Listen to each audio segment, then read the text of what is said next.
tempo, quando Jesus saiu a caminhar, veio alguém correndo. Ajoelhou-se diante dele e perguntou: Bom mestre, que devo fazer para ganhar a vida eterna? Jesus disse: Por que me chamas de bom? Só Deus é bom e mais ninguém. Tu conheces os mandamentos: não matarás, não cometerás adultério, não roubarás, não levantarás falso testemunho, não prejudicarás ninguém.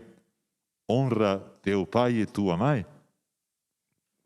Ele respondeu: Mestre, tudo isso tenho observado desde a minha juventude.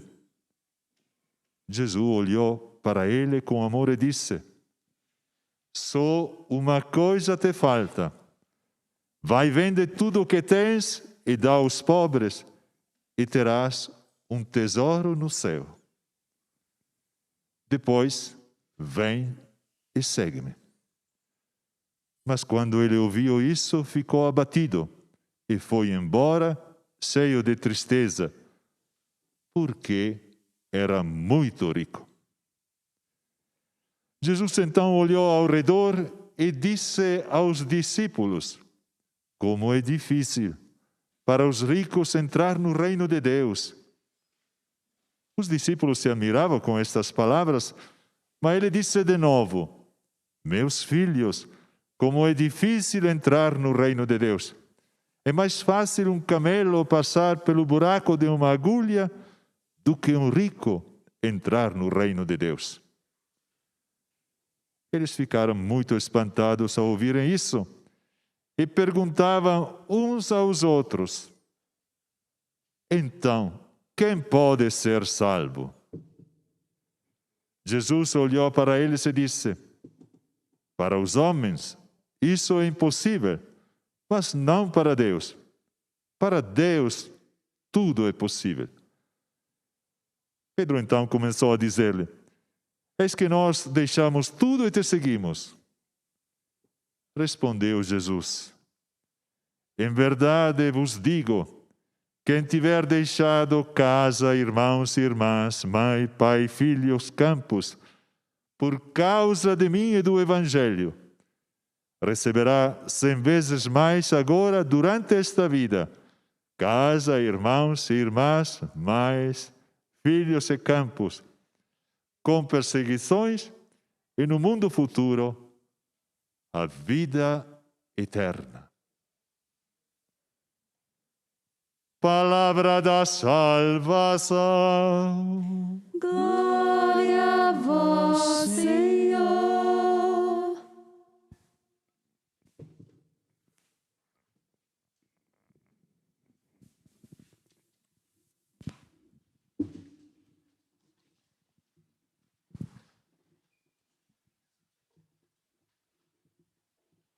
Reverendíssimo Padre Gianfranco, alegria de tê-lo conosco, celebrando esta Eucaristia, e na pessoa do Senhor, nossa saudação afetuosa a todos os membros da pastoral carcerária, cuja nobilíssima missão devolve esperança àqueles a quem não só foram atingidos por a fragilidade humana, mas também são alvos de muito preconceito e até mesmo de descaso.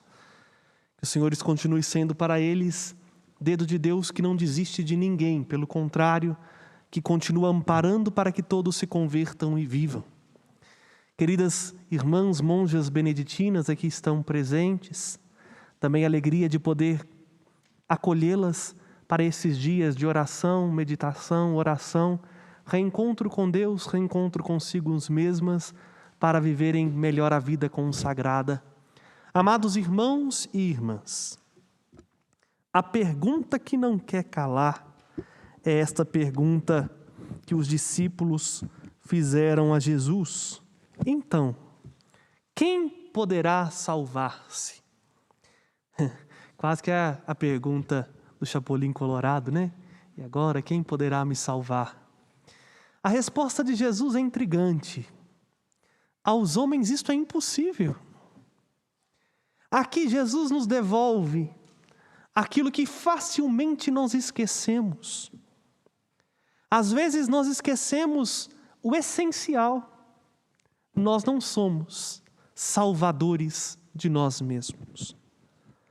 A vida eterna não é alcançada por aquilo que eu faço de bom, pelos esforços que eu faço a cada dia. A vida é dada por Deus.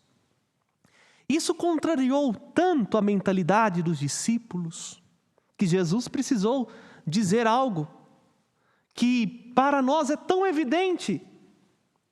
Aos homens isto é impossível, mas para Deus nada é impossível.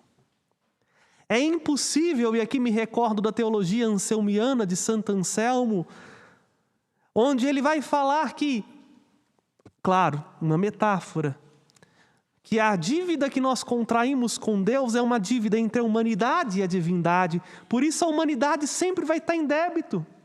Porque, por mais que nós nos esforcemos, nunca nós vamos conseguir reparar aquilo que o nosso pecado causou. Mas para Deus nada é impossível. Tanto é que para Deus nada é impossível, que esta salvação a nós, homens do século 21, já nos foi dada. Fomos salvos pelo Cristo. Fomos salvos por Ele na cruz. Não há mais que tentar buscar um Salvador. Não é mais necessário fazermos sacrifícios, holocaustos, para tentar reconciliar-nos com Deus. Já fomos reconciliados uma única vez por Ele e de forma definitiva. Agora, a pergunta ainda continua ecoando. Então, quem poderá salvar-se? Humanamente, ninguém se salva. Nos salvamos nele, o Cristo. E para participar dessa salvação, a condição é uma só: segui-lo. Seguir Jesus é o caminho exclusivo para a salvação. Fora dele não há salvação.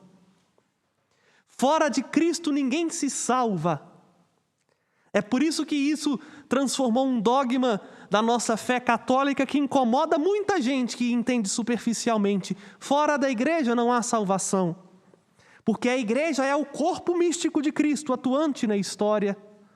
É o mesmo que dizer, fora de Cristo não há salvação. E por igreja aqui se entende não uma instituição hierárquica, mas entende a comunidade dos batizados que professa que Jesus é o Filho do Deus vivo. Esta é a igreja. A igreja que abraça a plenitude desta fé e está disposta a segui-lo. Mas seguir Jesus tem lá as suas exigências. E a exigência que Jesus nos apresenta são apenas duas, muito simplesinhas. Se alguém me quer seguir, primeiro, renuncie a si mesmo. Segundo, tome a sua cruz e siga-me. Hoje, a liturgia nos apresenta um modo muito eficaz de seguir Jesus e dar este primeiro passo. Para tomar parte da salvação é necessário renunciar a nós mesmos. E é exatamente isso que o Evangelho nos apresenta. Quando aquele rapazinho chega para Jesus e pergunta, mestre, o que eu devo fazer para ser salvo? Jesus responde em outras palavras, mas responde o que ele já disse noutra passagem. Renuncie a si mesmo. Aí Jesus diz algo interessante. Você sabe o caminho. Obedeça aos mandamentos. Não matarás, não levantarás falso testemunho, honrarás pai e mãe. Aí, o rapaz diz assim, eu já tenho feito isso desde a minha juventude. Bom, o caminho para seguir Jesus é até fácil, mas como eu disse nas missas que eu celebrei hoje, nós nem sabemos quais são os mandamentos, não é mesmo? Se eu fosse perguntar aqui agora, mas não vou fazer para poupá-los, quais são os 10 mandamentos da lei de Deus? E aí? A gente nem sabe como é que a gente vive, como é que a gente pratica. Como é que a gente se propõe a isso? O rapazinho aqui está dando de 10 e muito cristão, porque não só ele sabia como vivia, e olha, era um homem invejável. Além de ser moralmente correto, era um homem piedoso, seguia a religião e tinha dinheiro, tinha muitos bens. O típico homem que todo homem quer ser. Famoso, de boa reputação e com uma conta bem gorda. Aliás, é o homem perfeito, tem muita senhora aí caçando, né? Eu até já brinquei assim, olha, se quiser eu mando o endereço, eu só não sei se você está vivo ainda, porque isso aqui já deve ter uns 2000 anos que aconteceu, né? Mas não custa tentar, né? No entanto, esse homem que tinha tudo para ser feliz, tinha um vazio tão grande dentro dele, que o fez procurar por algo que desse mais sentido à vida. Ao dizer a Jesus, eu tenho observado isso desde a minha infância, ele está dizendo para Jesus, olha, isso que eu aprendi, que tenho feito, não tem me trazido a salvação, não tem preenchido, não tem dado sentido para a minha existência. O que mais eu posso fazer? Versículo 21 do Evangelho de Marcos. Jesus olhou para ele com amor e disse, só uma coisa te falta. Vai, vende tudo o que tens e dá aos pobres e terás um tesouro no céu. Depois vem e segue-me. Olha a diferença que Marcos contrasta. O jovem é olhado por Jesus com amor. Jesus olha com apreço, com carinho. E diz estas palavras não para dificultar o acesso dele à salvação, pelo contrário, mas porque ama, e porque ama fala o que é necessário, porque ama quer que o outro alcance uma plenitude na perfeição. No entanto, diante do olhar de amor, brota um olhar de tristeza. Brota um olhar de decepção, de frustração, de alguém que está em si mesmada, cheia de si, incapaz de abrir mão do que tem. Por quê?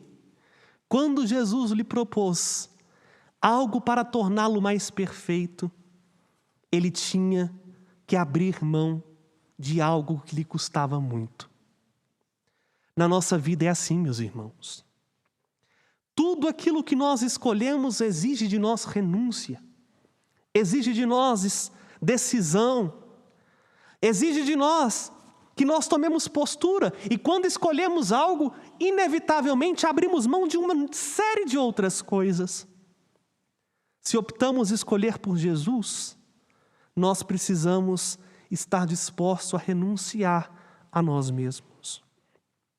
Aquele homem voltou para casa entristecido, porque os bens materiais que ele tinha, o dinheiro que ele possuía, ocupou o lugar de Deus no coração dele. Era incapaz de abrir mão das coisas que possuía para se lançar com confiança na palavra daquele que ama e dava a ele agora uma oportunidade de ter uma vida plena de sentido e plena de amor. Diante disso, Jesus nos diz uma verdade que hoje nós precisamos tomar cuidado com ela. Jesus diz, é difícil um rico entrar no reino de Deus. É mais fácil um camelo passar por o buraco de uma agulha do que um rico entrar no reino de Deus. Quando Jesus diz isso, Jesus não está fazendo aqui opção preferencial por nenhuma classe econômica.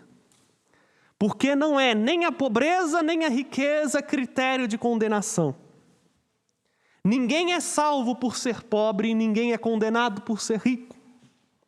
Mas a riqueza que Jesus diz que é empecilho para entrar no reino dos céus é a riqueza aqui dentro. É quando o coração está tão cheio que não tem espaço para mais ninguém a não ser aquilo que ele colocou lá dentro. E aí, nós precisamos ser sinceros, porque o próprio Jesus diz, onde está o teu tesouro? Lá no Evangelho de Mateus, aí está teu coração. Qual é a riqueza que está tomando conta do nosso coração? E nos impedindo de chegar a Deus. De fato, tem muita gente que não entrará no céu porque o dinheiro passou a mandar na própria vida. Quanto mais tem, mais quer lucrar em tudo, passa por cima de todos, não conhece o respeito, a ética, os valores. De fato, aí sim a riqueza material se torna a riqueza do coração e por isso trava. É uma bugiganga que põe nas costas e que não deixa passar na porta. Mas há outras riquezas que igualmente vão fazendo com que a gente seja privado do acesso à salvação. Pessoas que estão apegadas a cargos, a funções, a outras pessoas, a situações que já passaram ou a projeções futuras. Hoje é dia da gente olhar com sinceridade e ver o que é que para nós é um tesouro, o que é para nós um valor. É exatamente isso que Jesus pede para que nós abramos mão, para dar àquele que não tem, para dar às vezes o que está sobrando dentro de nós para onde que tem faltando, para que a gente possa possuir de fato o verdadeiro tesouro. Esse verdadeiro tesouro é o tesouro do céu. Tanto é verdade que esse tesouro não é comprado com as coisas de fora, que os apóstolos ficaram doidinhos. Pedro toma a palavra e diz, peraí, se ninguém vai salvar-se, e nós que deixamos tudo? Deixamos pai, deixamos mãe, deixamos esposa, e nós estamos lascados. Jesus diz algo muito profundo. Não há ninguém que não tenha deixado o seu tesouro para trás, para possuir o tesouro que é dele, que não receberá 100 vezes mais neste mundo, com perseguições. Essa parte a gente esquece muito facilmente, mas receberá a vida eterna. A pergunta é apenas uma: como então tornar-se pobre em Deus? Há poucos dias atrás celebrávamos São Francisco de Assis. E aí, muita gente encanta-se com a vida de Francisco de Assis por causa do amor que ele tinha aos pobres. Permita-me dizer francamente, São Francisco não amava os pobres, São Francisco amava a pobreza. Aí há uma diferença. O que fazia Francisco ser irmão dos pobres era justamente o grande meio que ele descobriu de possuir o reino de Deus, a pobreza.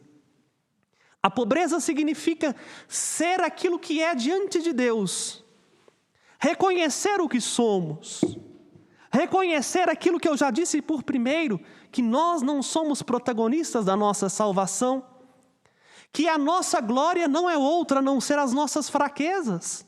E isso quem diz nem sou eu, é São Paulo. Se tenho motivo para me gloriar, são das minhas fraquezas, porque a minha glória é a cruz, onde nos salvou Jesus. Veja, a pobreza evangélica é aquilo que nos faz esvaziar de nós mesmos, esvaziar do nosso tesouro, para que dentro de nós tenha espaço para Deus. Para que dentro do nosso coração, Deus possa ser tudo em nós e transformar a nossa vida. E essa pobreza a qual nós precisamos aprender a cada dia, que é viver com leveza, confiando na providência de Deus, nos reconhecendo irmãos mutuamente, dando perdão a quem precisa e ao mesmo tempo pedindo perdão a quem nos ofende, ajudando com aquilo que temos a aqueles que têm menos ainda, nós só conseguimos de um modo, por meio da vida de oração. É por isso que o autor do livro da sabedoria nos diz: orei e foi-me dada a prudência, supliquei e veio a mim o espírito da sabedoria. Nós vamos conseguir viver esse esvaziamento tão necessário para nos configurar a Cristo, porque Cristo, sendo Deus, esvaziou-se de si mesmo, se fazendo homem, e esvaziou-se de sua humanidade morrendo na cruz. Nós conseguiremos esse esvaziamento somente pela vida de oração. E uma oração sincera. Não uma oração que é um peditório para fazer a gente mais rico de nós mesmos. Porque na maioria das vezes, a nossa oração nem é atendida, porque nós nem sabemos mais como rezar. É um peditório danado, de coisas que na maioria das vezes vão dificultar mais a nossa salvação do que nos ajudar a configurar ao Cristo crucificado. Por isso o autor da sabedoria diz, se quisermos aprender a orar, nós precisamos pedir uma única coisa, o dom da sabedoria. Em outras palavras, pedir o Espírito Santo, que é a sabedoria de Deus. Porque aí sim nós vamos conseguir ouvir aquilo que Jesus nos diz. Porque a oração, meus irmãos, não é um monólogo. A oração é um diálogo, onde eu falo, mas eu também preciso escutar. Na maioria das vezes, fugimos da vida de oração, porque não queremos ouvir aquilo que Deus tem para nos dizer. Porque sabemos que Ele vai nos pedir algo que nos custa, como pediu do jovem aqui no Evangelho. Muita gente não quer mais saber da vida de oração, porque sabe que se ouvir a Deus, vai ter que abrir mão de pessoas, de circunstâncias, de dinheiro, de situação, vai ter que converter. E aí é mais fácil eu não rezar para não escutar, do que eu ter que arcar com a minha responsabilidade de ter ouvido e não colocado em prática. A oração nos aproxima de Jesus, que olha conosco com amor e nos dirige sua palavra. E não tem como ficar escondido desta palavra. Não sou eu que disse, é a segunda leitura que escutamos. Diz assim, tudo está nu e descoberto diante desta palavra, e é a ela que devemos prestar contas. Quando ele dirige a palavra não vem só para passar a mão na nossa cabeça, dar carinho, ajuda. Mas a palavra entra para dividir. E divide mesmo articulações e medulas, alma e espírito, porque ela julga as intenções e o pensamento do coração. Hoje, viemos a esta igreja e você que reza conosco está unido a nós com o mesmo desejo desse jovem, o desejo de ter uma vida plena, uma vida que valha não só a pena, mas valha o céu, uma vida cheia de Deus. Por isso nos encontramos com Jesus. Agora, Ele nos ensina o caminho. O caminho do verdadeiro esvaziamento, das riquezas que toma conta do nosso coração, é o caminho da oração sincera, onde falo com Deus, Ele fala comigo e eu transformo a minha vontade naquilo que Deus pede de mim. Só assim seremos ricos, não de bens que passam, mas de uma felicidade que dá sentido para essa vida e nos conduz para a vida que não passa. Celebrando hoje o segundo dia do tríduo da padroeira do Brasil, peçamos à Virgem Maria, que também soube esvaziar-se dos seus planos, projetos, soube se fazer pobre e amante da pobreza, que ela nos ajude a orar como ela orou, ouvindo a Deus e conformando sua vida àquilo que Deus diz, para que também nós possamos participar da salvação que já está diante de nós. Basta termos a coragem de esvaziar-nos de tudo aquilo que dificulta caminharmos para seguir com leveza e com generosidade a Jesus, o bendito fruto da Virgem Maria, que nos olha com amor, nos dirige sua palavra, porque quer que nós sejamos felizes e façamos este mundo mais feliz. Louvado seja nosso Senhor Jesus Cristo. Para sempre seja louvado. Fiquemos de pé e juntos professemos a nossa fé. Creio em Deus Pai, Todo-Poderoso, Criador do céu e da terra, e em Jesus Cristo, seu único Filho, nosso Senhor, que foi concebido pelo poder do Espírito Santo, nasceu da Virgem Maria, padeceu sobre Pôncio Pilatos, foi crucificado, morto e sepultado, desceu a